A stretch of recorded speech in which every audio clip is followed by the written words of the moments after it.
not making 9:30. We're doing our best we can. We'll get here. We're hoping in about 10, 15 minutes. So yeah, it's a good question. I'll run through the speaking order again. First speaker will be Minnesota Governor Tim Walz.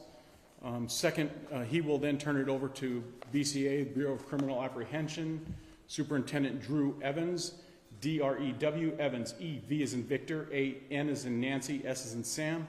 He will then turn things over to the Department of Public Safety Commissioner Bob Jacobson, J-A-C-O-B-S-O-N.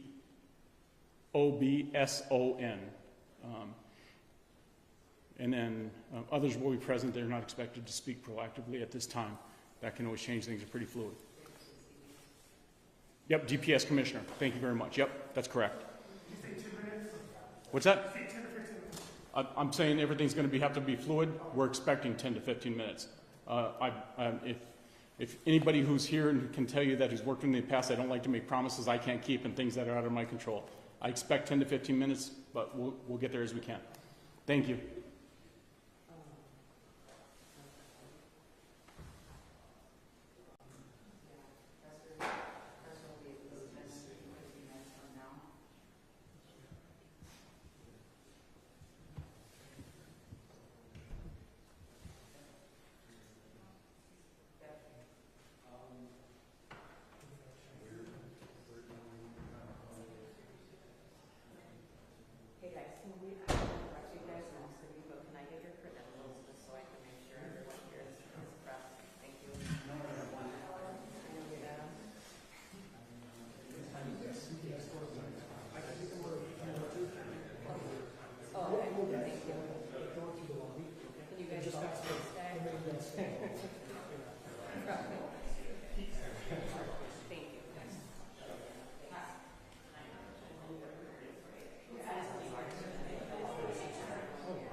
Microphone check, microphone check. Check. Are you dialed in? They told me ENG5, but I don't have that number. I'm on IFB 21. Okay. He's on IFP 21.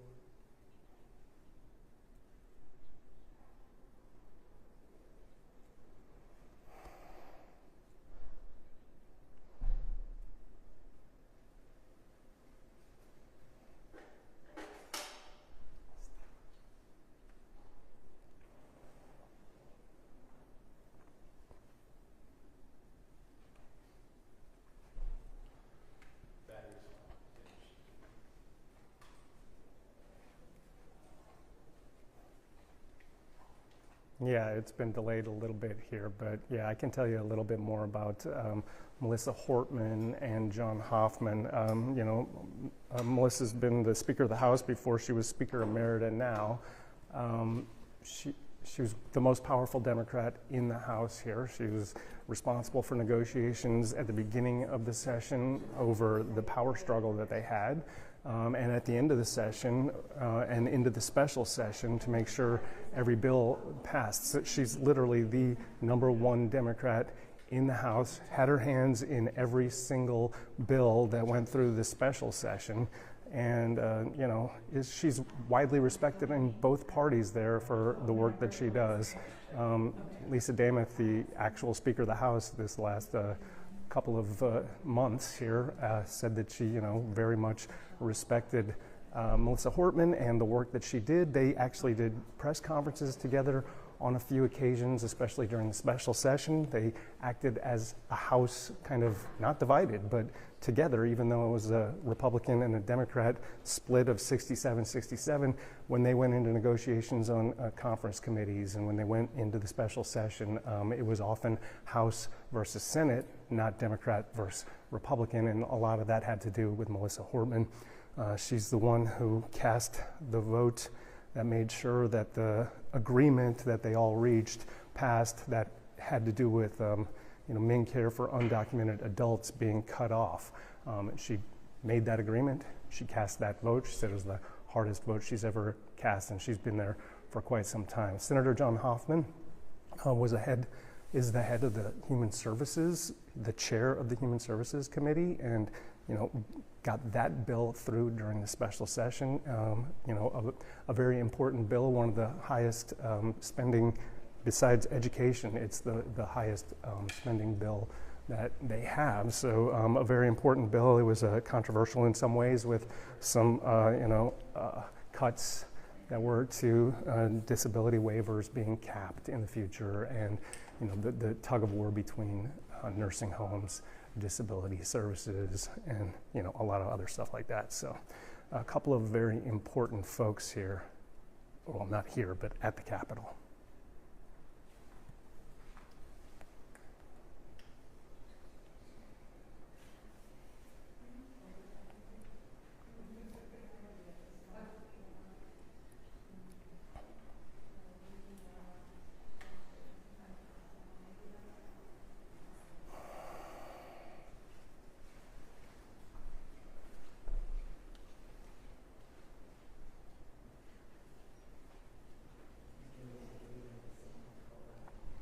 Yeah, they'll start with Governor Walz, who's very close to Melissa Hortman.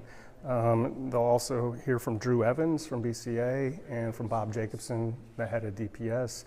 I am hearing that there'll be some other people here, but don't believe they'll actually speak. But those three, Governor Walz, Drew Evans, and Bob Jacobson, will be the speakers.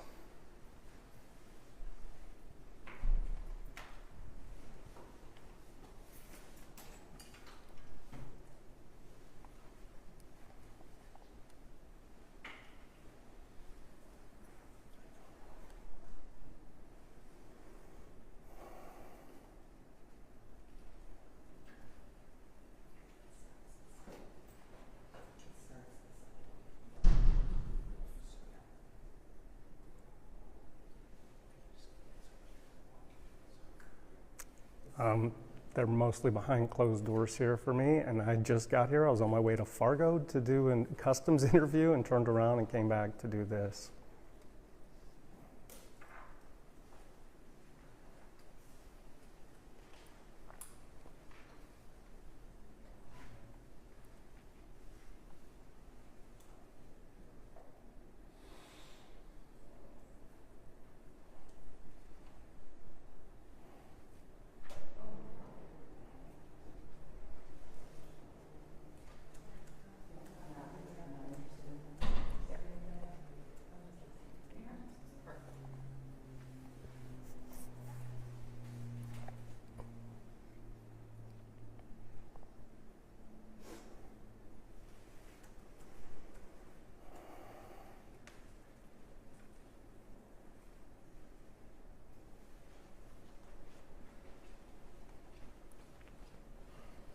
Yeah, I mean, the relationship, I think, at the start of the session between Democrats and Republicans wasn't really one that had a lot of trust in it.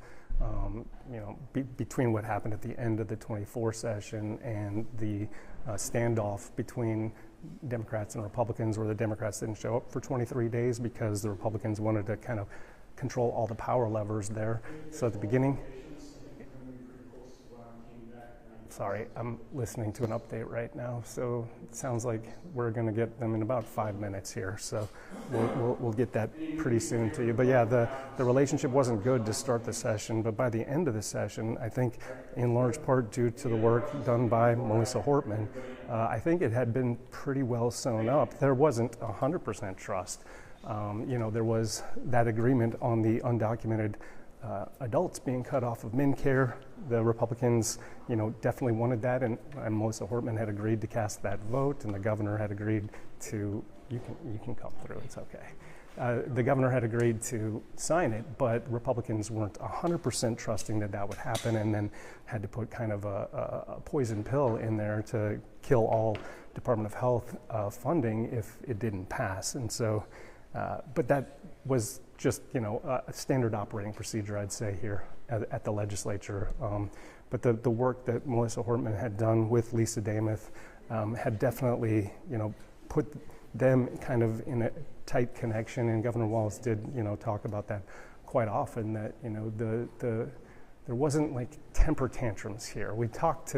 I talked to Hortman and Dameth, right after they finished the special session at about 10:45 on Monday night, and they were very collegial. They had a good relationship, and they got this through. And again, like I was saying, it was House against Senate more often than it was Democrats against Republicans by the time they got to passing all those bills in the special session.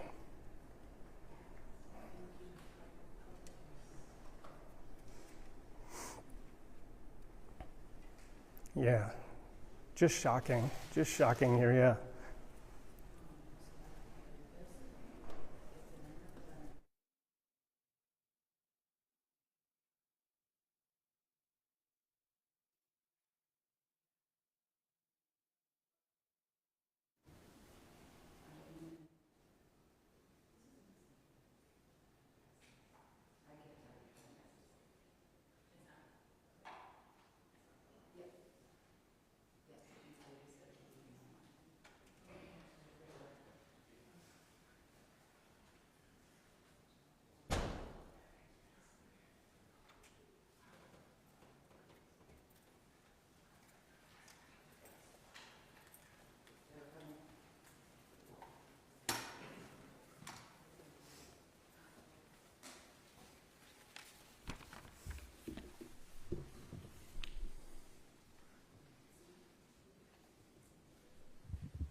Thank you for being here. In a moment, you'll hear from law enforcement officials who will share with you what they can as up-to-minute update on the situation here in Minnesota. You're going to be joined by Commissioner Bob Jacobson, BCA Superintendent Drew Evans, State Patrol Colonel Christina Bogoyevich, Champlin Park Police Chief Snyder, and Brooklyn Park Police Chief Mark Bruley, as well as the Mayor of Brooklyn Park. We're here today because an unspeakable tragedy has unfolded in Minnesota. My good friend and colleague, Speaker Melissa Hortman, and her husband Mark were shot and killed early this morning in what appears to be a politically motivated assassination. Our state lost a great leader, and I lost a dearest of friends. Speaker Hortman was someone who served the people of Minnesota with grace, compassion, humor, and a sense of service. She was a formidable public servant, a fixture and a giant in Minnesota. She woke up every day determined to make this state a better place. She is irreplaceable, and we've been missed by so many. Minnesota's thoughts and prayers are with her family, her loved ones, her children, and her parents.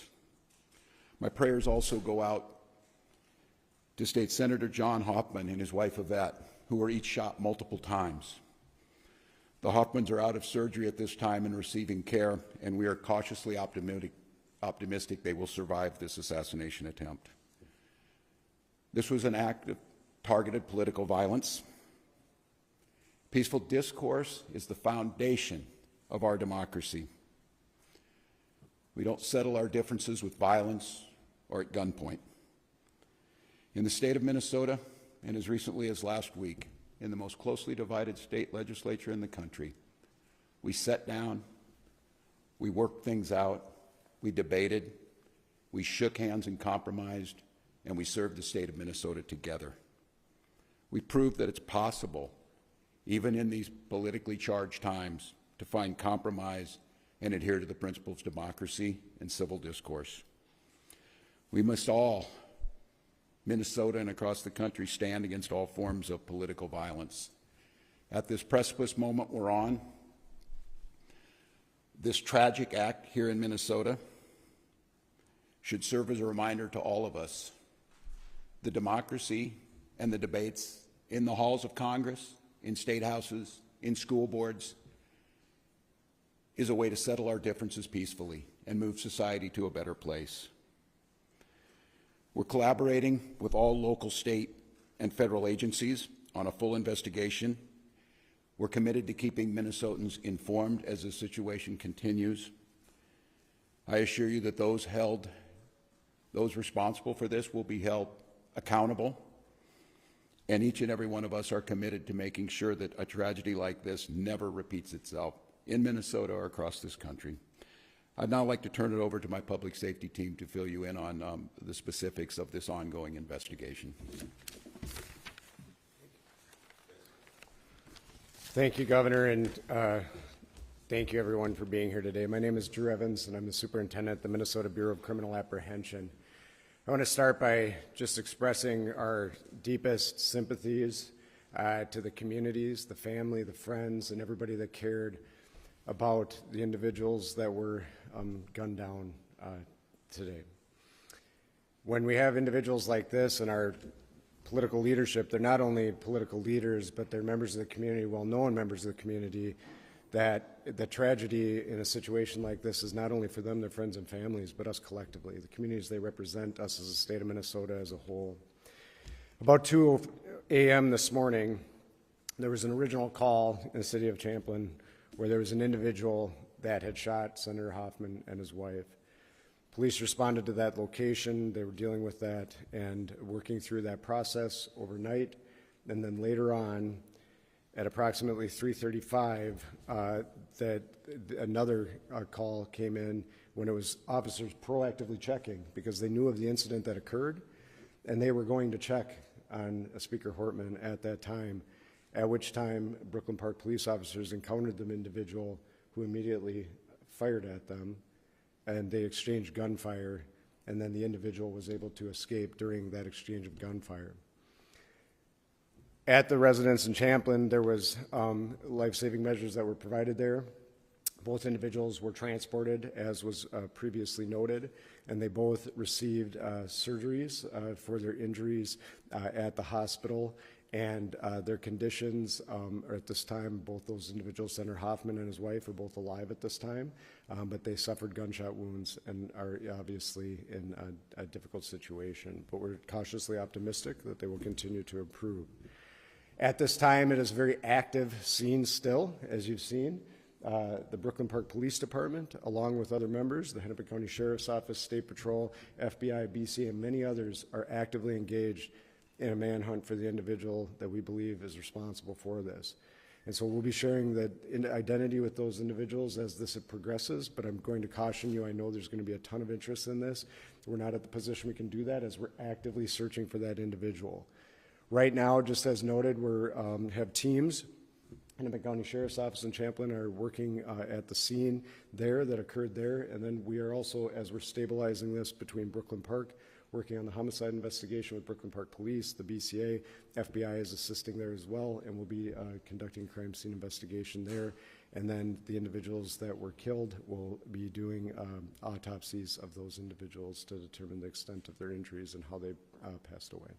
But it was from gunshot wounds. At this time, I will answer questions after Commissioner of Public Safety Bob Jacobson speaks, but we'll be happy to take a few questions.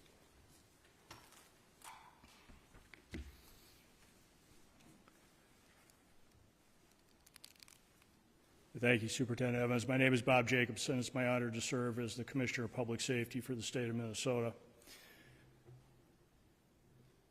This is a dark day today for Minnesota and for democracy, but we will not allow fear or violence to define who we are or how we move forward. We will stand together and we will stand strong. Our hearts, of course, go out to the victims, their families, their colleagues at the Capitol, and to the communities that they serve with dedication and with integrity. These are public servants, leaders who committed their lives to improving the lives of others, and they were targeted in a violent and cowardly way. The suspect exploited the trust of our uniforms, that our uniforms are meant to represent. That betrayal is deeply disturbing to those of us who wear the badge with honor and responsibility. We want to reassure the public that there is increased security in place for elected officials and others who may be at risk.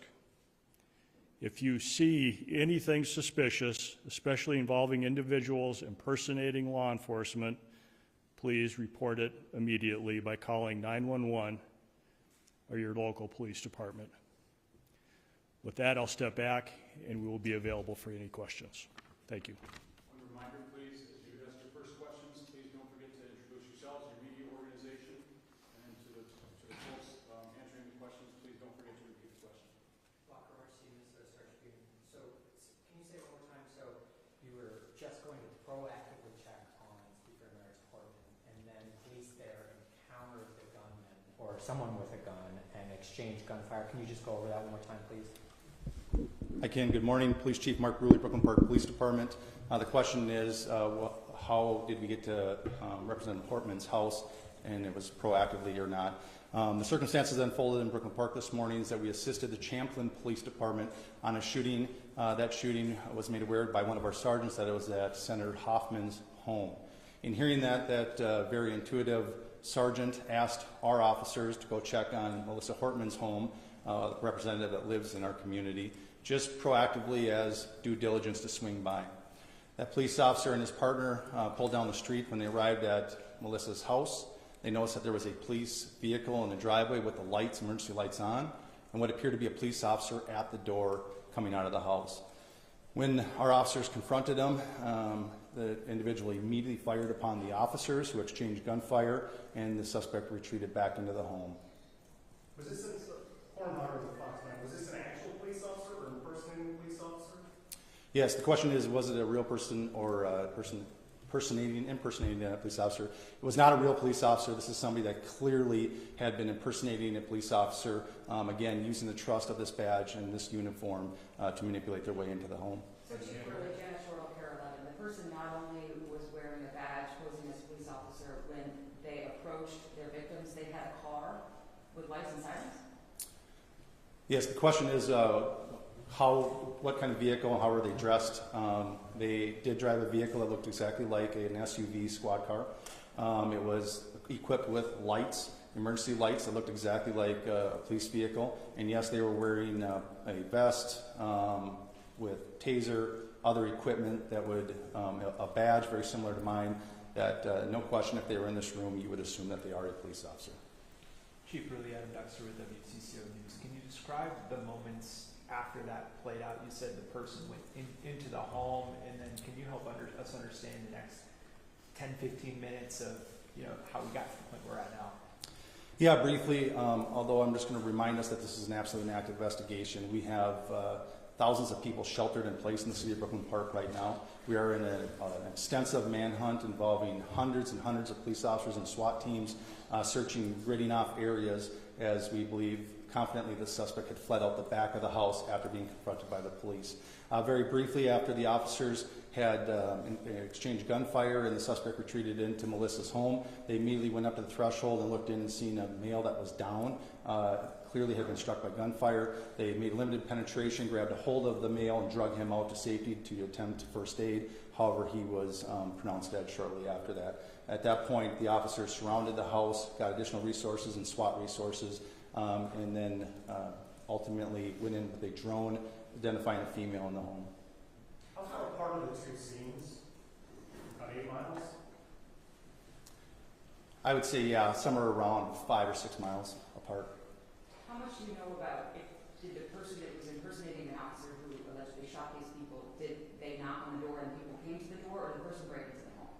Yeah, it was knocking on the door and asking the person to come out, absolutely impersonating a police officer. Do you all have the suspect's car? We do have the suspect's car. Suspect is on foot. That is what the large-scale search is currently going on. I just remind residents of Brooklyn Park, I know it's been a long time, but those that are in the grid that we gave the alert out to continue to shelter in place. We're also reminding them that if somebody comes to the door and they knock on the door and claiming to be a police officer, please do a couple of things. One, call 911 and confirm that the officer belongs there. If they are a police officer, dispatch will be able to confirm that that person is a police officer. Also, we've informed all our officers in Brooklyn Park that they are not to approach anybody by themselves. They're to approach in pairs, meaning 2 officers. So if there's only 1 officer outside the door, do not answer the door and call 911. If it's a Brooklyn Park police officer or any of our partners that are assisting, they will come in pairs of 2 or more. Do you know You if guys the have gunman detained said someone? I'm sorry, one at a time. Do you know if the gunman said anything, like when he knocked on the door, did he say anything to like Senator Hoffman or anything? Do you know? We do know that he did, but I'm going to hold that back as part of the investigation right now. You guys did detain someone for information? Is that accurate? This is a very large-scale search, so we have detained several people and questioned them, but we do not have anybody in custody at this time. I know you may not want to identify that person publicly, but have you privately identified the suspect? We have people of interest that we are looking for. Michelle Griffith, Minnesota Reformer. Other than that, these are 2 Democratic lawmakers. Is there anything else to suggest that this is politically motivated? Again, I'm going to hold back most of the information. This is part of the investigation to get completed. This is rapidly evolving, just occurred a few hours ago, and we're trying to sort it out. We have partners from the FBI, the BCA, the Hamilton County Sheriff's Office, and almost every suburban agency in our community helping us with this. So it's very complex and working on it. What I will tell you, when we did a search of the vehicle, there wasn't a manifesto that identified many lawmakers and other officials. We immediately made alerts to the state who took action on alerting them and providing security where necessary. And that's about, I'll stop there. Chief, thank you very much. We're going to take one more question. Sure, with the BCA, can I ask just, you use the word targeted, and that's kind of along the lines of Michelle's question in terms of politics, Democrats, Republicans. These are both Democratic lawmakers. You said the word targeted, so targeted because they're politicians or targeted because they're Democratic politicians? So the question is were they targeted, and when I use the term, why am I using the term? As Chief Bruley noted, there was a list of individuals, and the individuals that were targeted in this situation were on that list. And so when we're looking at that, as Chief Bruley said, it's far too early in the investigation to be able to provide information, but I do think we'll be in a position where we'll be able to develop the motivation behind these attacks, and we'll be able to provide more information as this unfolds. And so that's part of the reason we're using it, is I think there's some preliminary information that is telling us kind of where this is headed, but we need a lot more work done by all the teams that are here working on that to be able to provide that with you with a degree of accuracy. Are you able to say how many individuals were on that list? Thank you. There's a rally at the Capitol today. Can you guys, is that still? Yep, any hold on. advice about Colonel, that? you want to talk about the rally at the Capitol? Thank you. Yep. Good morning, Colonel Bogievich with the State Patrol. We are aware of the demonstrations across Minnesota, including the Capitol and across the nation. We will work with our state partners and our local partners to provide security and safety for those that attend. Christy, Pioneer Press, can you confirm that you will have a sniper station at the Capitol today? The question was, will we have a sniper at the Capitol? We don't discuss our security plans on the Capitol grounds. Colonel, thank you. Okay, thank you very much, everybody, for being here. We will, I think you do have, and if you haven't, let me know, but we do have a place where you can send inquiries for your interview requests, information requests. We have our State Emergency Operations Center set up. If you need information on how to make those requests and make sure that we see them, let me know. I don't know if it was said, I missed it. We also the letters from Yeah, I'll check on that for you and get back to you. Anybody else have any other follow-ups that I can try and get? Yeah, but people on the list. One more time? People on the list, are they still speaking? Okay, I'll check. You know, I'm going to leave that to whatever they talk about here. I myself, I think what you heard I think what you heard mentioned here is, talks about a list that maybe was found. I haven't seen that, so I can't really answer that question. Do you know the last place they saw it? Or did they ever? I don't. Yeah, all of that's investigative. We're not going to get into that at all. Thank you for asking. I do appreciate the question, Jerry, as you know. Again, investigative. As many of you know, I used to be on your side of the table. I appreciate the question. We're not going to get into that. Will you be coming back and letting us Yep. know? Give me 1 second. Give me like 2 or 3 minutes, and I'll try and get. So the question, as I understand it, is: will Governor Walz still be speaking at the event, and others who were expected to speak, will they be there as well? Is that true? Correct. All right. I'll be back as soon as I can. And if they want to share the last place for public safety in terms of residents, is there any hotspot they should be aware of? Or? Yeah, I think to that point, I would just go with what Chief Louis said, which is shelter in place. Thank you. You ready for it?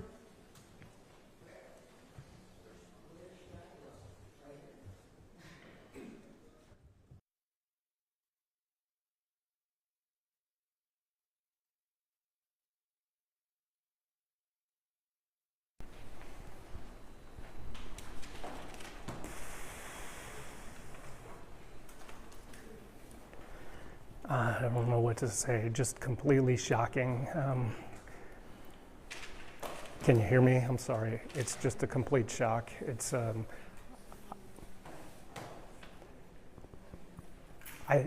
okay.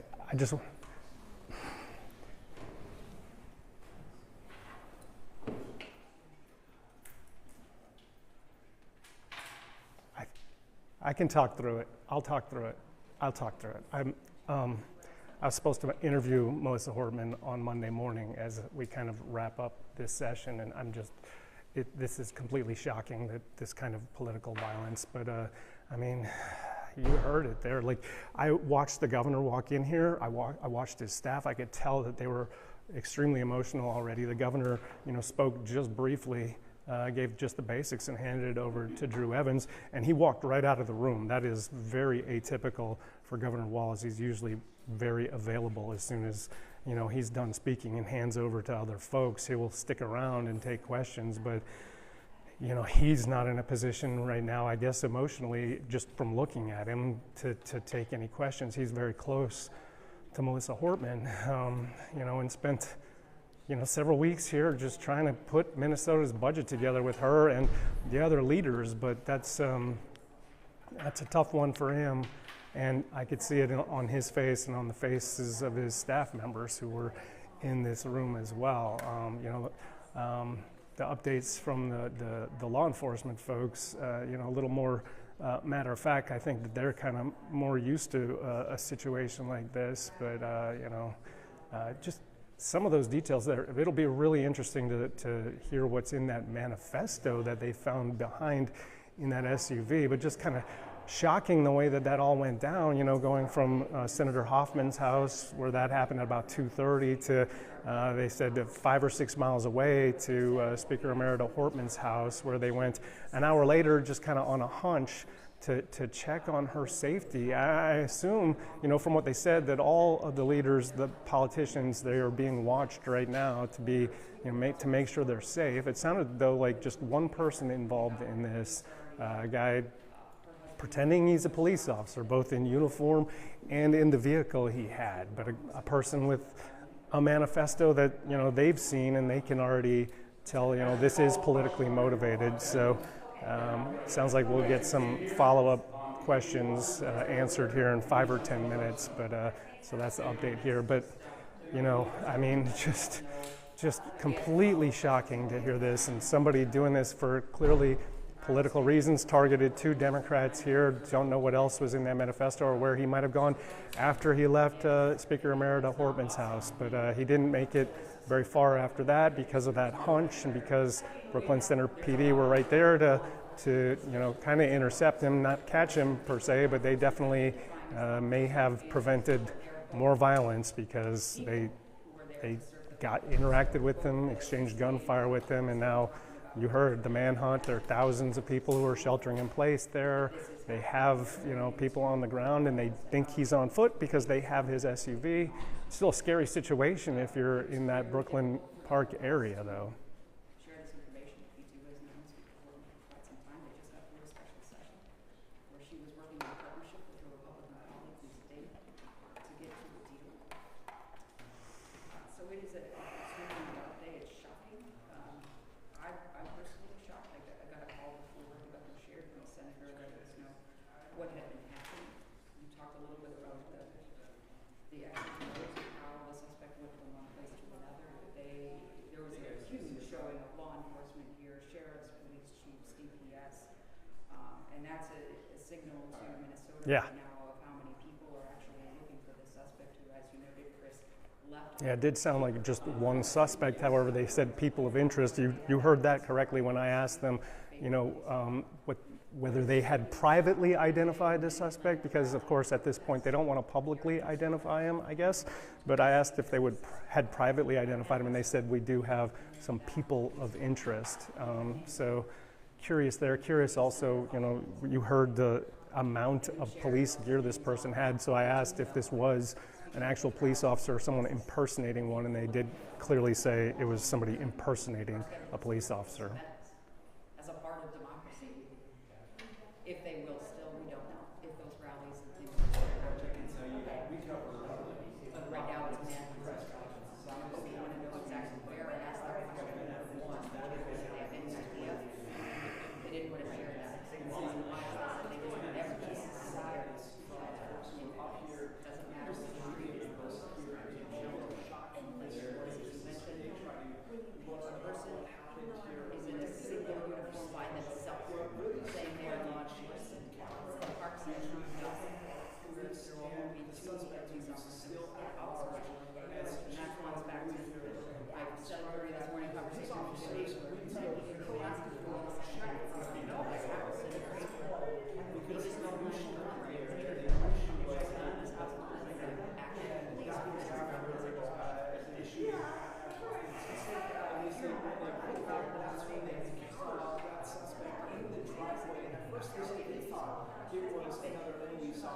I asked questions like police type SUV with lights and sirens on it. They say they encountered that man, that suspect, outside of. They wouldn't say that's part of the shot list. They just know that they were going back into sessions storms back of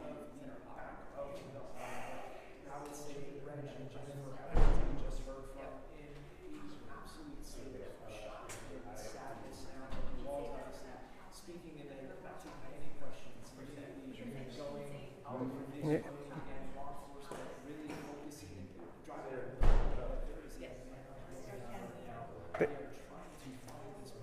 No, they walked back in here and said that we could ask some clarifying questions in 5 or 10 minutes. So I don't think that's going to be the same folks up there, and I think it might be a little more informal and not in front of the podium there, but we can ask some follow-up questions here pretty shortly. So I do not answer again, especially if this is a person who looks like a law enforcement officer. They say unless there's two law enforcement officers, do not answer your report at this point. Again, they are really just trying to